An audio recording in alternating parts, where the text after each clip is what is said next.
नमस्कार प्रिय दर्शक बंधुओं, एक बार फिर आपका स्वागत है आपके अपने चैनल प्राचीन सच्ची कहानियां यूट्यूब चैनल में। यदि आप अपनी जिंदगी में बहुत परेशान हैं, तो ये कहानी अवश्य सुनें और बने रहें बिना स्किप किए हमारी वीडियो के अंत तक। वीडियो शुरू करने से पहले मेरा आपसे निवेदन है, यदि आपने अभी तक हमारे चैनल को सब्सक्राइब नहीं किया है तो कृपया हमारे चैनल को सब्सक्राइब अवश्य कर लें, बेल आइकन ऑन कर लें और अच्छे कमेंट किया करें ताकि हर आने वाली वीडियो की नोटिफिकेशन सबसे पहले आपको प्राप्त हो और दर्शक बंधुओं आप उसका लाभ उठा सकें।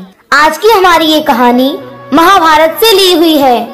महाभारत के 17वें दिन का सूर्यास्त होने ही वाला था। अर्जुन के हाथों बाण लगने से जब कर्ण मौत के निकट था, तब वह बेहद पीड़ा से गुजर रहा था। कर्ण के मन में ढेरों सवाल थे जिनका वह जवाब चाहता था और अपने प्रश्नों का उत्तर पाने के लिए कर्ण ने भगवान श्री कृष्ण को याद किया। कर्ण के निवेदन पर भगवान श्री कृष्ण कर्ण के पास गए। जैसे ही श्री कृष्ण कर्ण के समीप पहुँचे तो कर्ण ने धीमे स्वर में कहा, प्रणाम वासुदेव, अच्छा किया जो आप आ गए। मेरे मन में कुछ प्रश्न हैं जिनका उत्तर मैं आपसे चाहता हूँ। कर्ण की बात सुनकर भगवान श्री कृष्ण करुणा भरे स्वर में बोले, हे मेरे प्रिय भ्राता कर्ण, आपको इस हालत में देखकर मेरा मन विचलित हो रहा है।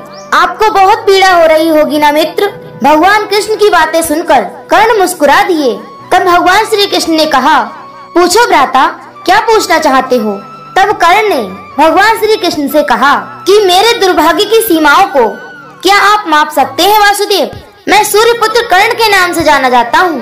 मैं कुंती पुत्र कर्ण के भी नाम से जाना जाता हूँ। मैं कुलीन युधिष्ठिर, शक्तिशाली भीम, सूरवीर अर्जुन, सुंदर नकुल और बुद्धिमान सहदेव का ज्येष्ठ भ्राता कर्ण हूँ। लेकिन फिर भी सारा संसार मुझे सूत पुत्र कहता रहा और मैं सुनता रहा। तनिक सोचिए वासुदेव, तनिक मेरी पीड़ा को समझने का प्रयत्न कीजिए। भगवान श्री कृष्ण कर्ण के और पास गए और बोले, हे भ्राता कर्ण, आज आपको जो भी बोलना है निसंकोच होकर बोलिए, फिर मैं भी आपको इस मुस्कुराते हुए चेहरे के बारे में कुछ बताऊंगा। तब कर्ण ने कहा, हे वासुदेव, मेरे जन्म लेते ही मेरी माँ ने मुझे त्याग दिया क्योंकि मैं माता के विवाह से पूर्व जन्मा था। परंतु एक अवैध पुत्र के जन्म लेने में मेरा क्या अपराध था। और गुरु द्रोण ने भी मुझे शिक्षा देने से मना कर दिया क्योंकि मैं एक सूत पुत्र था। क्षत्रिय होते हुए भी मैं क्षत्रिय नहीं था। जीवन भर मैं इस बोझ को ढोता रहा, परंतु इसमें मेरा क्या अपराध था। भगवान परशुराम ने मुझे उपहार स्वरूप शिक्षा दी, परंतु अभिशाप स्वरूप श्राप भी दिया कि जिस वक्त इस विद्या की मुझे सबसे अधिक आवश्यकता होगी, उस वक्त मैं उस विद्या को भूल जाऊंगा। अब बोलो केशव, इसमें मेरा क्या दोष था। और एक बार जब मैं अपनी शब्द भेदी बाण की विद्या का अध्ययन कर रहा था, तब मेरा तीर गलती से एक बछड़े को लग गया और बछड़े की मृत्यु हो गई, जो सिर्फ एक दुर्घटना थी। मेरे बार बार माफी मांगने पर भी बछड़े के स्वामी ने मुझे श्राप दे दिया कि असहाय अवस्था में मेरी भी मृत्यु होगी, जबकि इस दुर्घटना में भी मेरा कोई दोष नहीं था, परंतु फिर भी मुझे उस श्राप का कष्ट भोगना पड़ा। हे माधव, दुर्घटना तो किसी से भी हो सकती है, इसमें मेरा क्या अपराध था। और इतना ही नहीं, द्रौपदी के स्वयंवर में भी मेरा बहुत अपमान हुआ क्योंकि मैं एक सूत पुत्र था। क्या सूत पुत्र होना मेरा स्वयं का चुनाव था? परिस्थितियों ने मुझे सूत पुत्र बना दिया, तो इसमें मेरा क्या अपराध था। कर्ण ने आगे कहा कि हे केशव, आज मुझे जो कुछ भी प्राप्त हुआ है वो दुर्योधन से ही प्राप्त हुआ है। यदि मैं उसकी तरफ से लड़ा तो मैं गलत कैसे हुआ। कर्ण के इन प्रश्नों को सुनने के बाद भगवान श्री कृष्ण बोले, हे मेरे प्रिय भ्राता कुंती पुत्र कर्ण, तुम इतना भी दुखी मत हो। अब मेरी भी कहानी सुन लो। मेरा भी जन्म कारागार में हुआ था। मेरे जन्म से पूर्व मामा कंस के रूप में मृत्यु मेरी प्रतीक्षा कर रही थी। जिस रात मेरा जन्म हुआ, उसी रात मेरे माता पिता ने मुझे स्वयं से अलग कर दिया। हे कर्ण, तुम्हारा बचपन तो खड्ग, रथ, घोड़े, धनुष और बाणों के बीच उनकी ध्वनि सुनते हुए बीता, परंतु मुझे तो ग्वाले की गौशाला मिली और खड़ा होकर चल भी नहीं पाता था।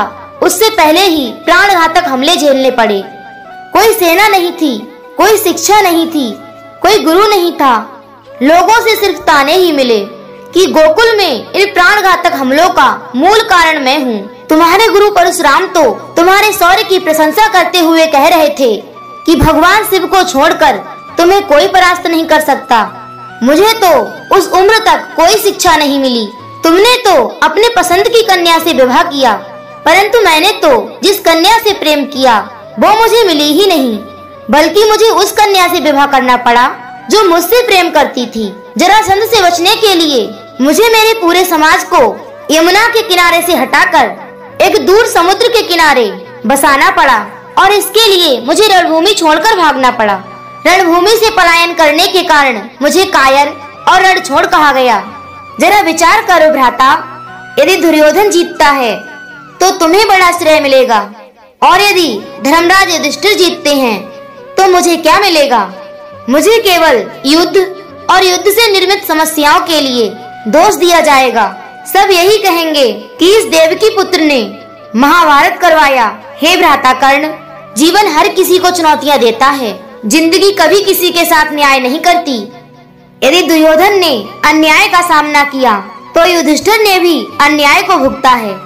भगवान श्री कृष्ण कहते हैं, हे भ्राता कर्ण, इस पूरी पृथ्वी पर कोई ऐसा व्यक्ति नहीं है जिसे ऐसा ना लगा हो कि उसकी समस्या सामने वाले की समस्या से बड़ी नहीं है। हर किसी को ऐसा ही लगता है कि उसकी समस्या की पोटली सामने वाले की समस्या से बड़ी है, परंतु यह सत्य नहीं होता है। हर किसी की समस्या अपने अपने स्थान पर बड़ी ही होती है, लेकिन इसका मतलब ये नहीं है कि तुम गलत मार्ग पर चलकर अपनी समस्याओं का समाधान ढूंढने लगो, क्योंकि हमारी प्रकृति किसी को भी अधर्म के मार्ग पर चलने की अनुमति नहीं देती है। और यदि कोई अपनी समस्याओं का समाधान पाने के लिए अधर्म के मार्ग पर चलेगा तो उसका भी हश्र तुम्हारे जैसा ही होगा। कर्ण अपने जीवन से बहुत दुखी था। उसे लगता था कि उसका जीवन बहुत अधिक कष्टों में बीता है, परंतु जब भगवान श्री कृष्ण ने अपने जीवन की तुलना कर्ण के जीवन से की, तब कर्ण को समझ आया कि भगवान श्री कृष्ण की समस्याओं के सामने मेरी समस्या तो कुछ भी नहीं है। अंत समय में कर्ण भगवान श्री कृष्ण का ज्ञान सुनकर स्वयं को तृप्त महसूस कर रहा था, और इसके बाद शांत मन से कर्ण ने अपने प्राणों को त्याग दिया। दर्शक बंधुओं, इस कहानी से हमें यह सीख मिलती है कि प्रत्येक इंसान यही सोचता है कि उसकी समस्या सबसे बड़ी है, वो बहुत अधिक समस्याओं से घिरा हुआ है, उसकी किस्मत खराब है। लेकिन यदि हम दूसरों की समस्याओं को देखें और उन्हें ध्यान से सुने तो हमें हमारी समस्या बहुत छोटी लगने लगेगी। अक्सर हम छोटी छोटी समस्याओं को लेकर अपने जीवन और अपनी किस्मत को कोसते रहते हैं, जिसमें अधिकतर समस्याएं ऐसी होती हैं जिन्हें हम थोड़ी सी मेहनत और सूझबूझ से समाप्त कर सकते हैं, लेकिन हम उसके लिए भी दूसरों को शिकायत करते रहते हैं। जैसे किसी इंसान का वजन ज्यादा है तो वह उसके लिए एक समस्या है, और यदि किसी इंसान का वजन कम है तो वो उसके लिए समस्या है।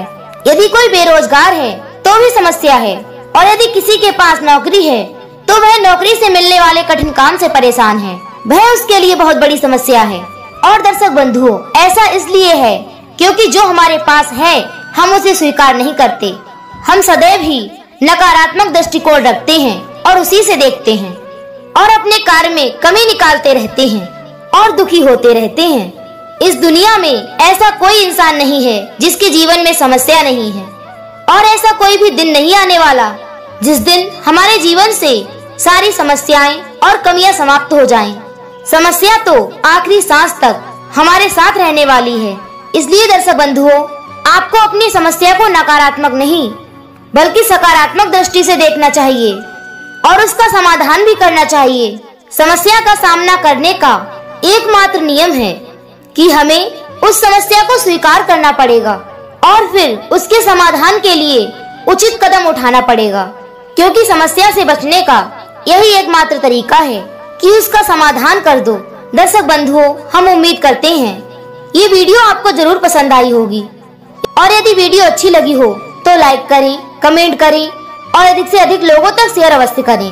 फिर मिलेंगे इसी तरह की एक ज्ञानवर्धक कहानी के साथ। इसी के साथ दर्शक बंधुओं, राधे राधे, जय श्री कृष्णा।